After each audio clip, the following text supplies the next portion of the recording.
kehidupan manusia baik dalam sosial, ekonomi, kecepatan, dan kemudahan mengakses serta menyebarkan informasi. Selain itu, perubahan dalam meringkas suatu pekerjaan.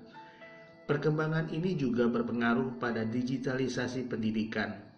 Sumber belajar sebelumnya sebagian besar hanya bersumber pada pendidikan dan buku, sedangkan saat ini sumber belajar juga dapat diperoleh melalui internet. Dengan perkembangan zaman, dibutuhkan lulusan yang berkompeten, dan ini masih kurang dan perlu dikawal bersama-sama untuk meningkatkannya untuk kebutuhan dan kemajuan ke depan. Pendidikan merupakan salah satu aspek kehidupan yang berada dalam arus perubahan yang cepat, yang ikut terkena dampak perkembangan zaman tentunya. Pendidikan tinggi menyambut perubahan era ini dengan strategi kompetensi yang handal, terutama pengajaran online atau daring. Itu memiliki daya jangkau yang luas, melewati batas-batas fisik kampus dan negara. Sudah banyak perguruan tinggi terkemuka di dunia yang memberikan mata kuliah dengan memanfaatkan teknologi internet tersebut. Teknologi informasi telah menjadi basis dalam kehidupan masyarakat yang tanpa batas karena dipengaruhi oleh perkembangan internet dan teknologi digital secara masif. Sistem informasi adalah kombinasi dari teknologi informasi dan aktivitas orang yang menggunakan teknologi itu untuk mendukung operasi dan manajemen. Dalam arti yang luas, istilah sistem informasi yang sering digunakan merujuk kepada interaksi antara orang, proses algoritmik, data, dan teknologi.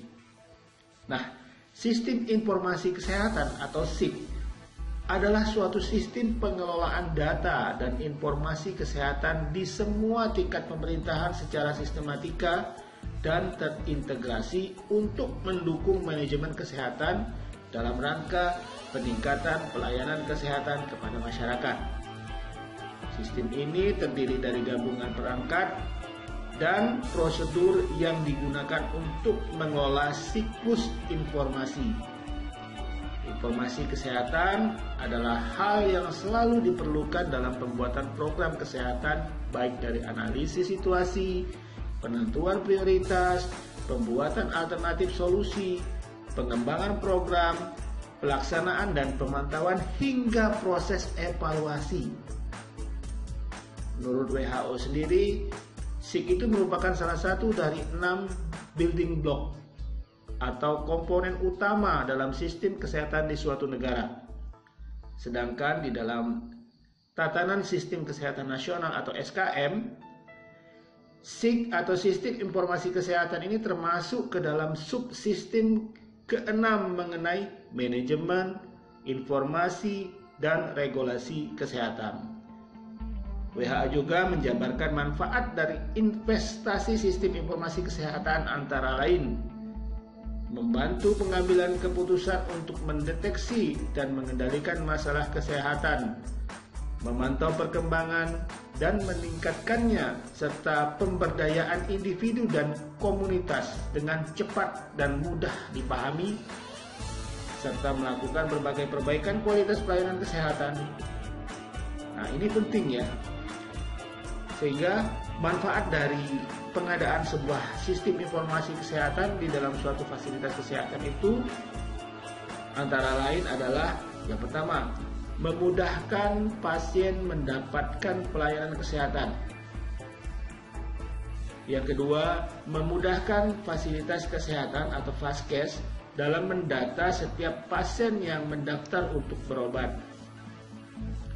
Kemudian mengontrol semua kegiatan yang berlangsung di dalam fasilitas kesehatan tersebut. Nah, 3 ini menjadi hal-hal yang sangat penting. Kenapa SIK di suatu fasilitas kesehatan itu sangat dibutuhkan? Nah, di Indonesia sendiri ya, sistem kesehatan itu dibagi di dalam beberapa bagian tergantung cakupan wilayah yang dikelola. ya. Misalnya di area yang lebih sempit, mulai dari kabupaten, provinsi, itu sistem informasi kesehatannya dikelola sendiri oleh daerah, sehingga namanya Sigda. Ya. Nah, sistem ini dikelola oleh Dinas Kesehatan setempat berdasarkan laporan yang diberikan semua fasilitas kesehatan setempat, terkecuali fasilitas kesehatan yang merupakan milik pemerintah pusat dan pemerintah provinsi.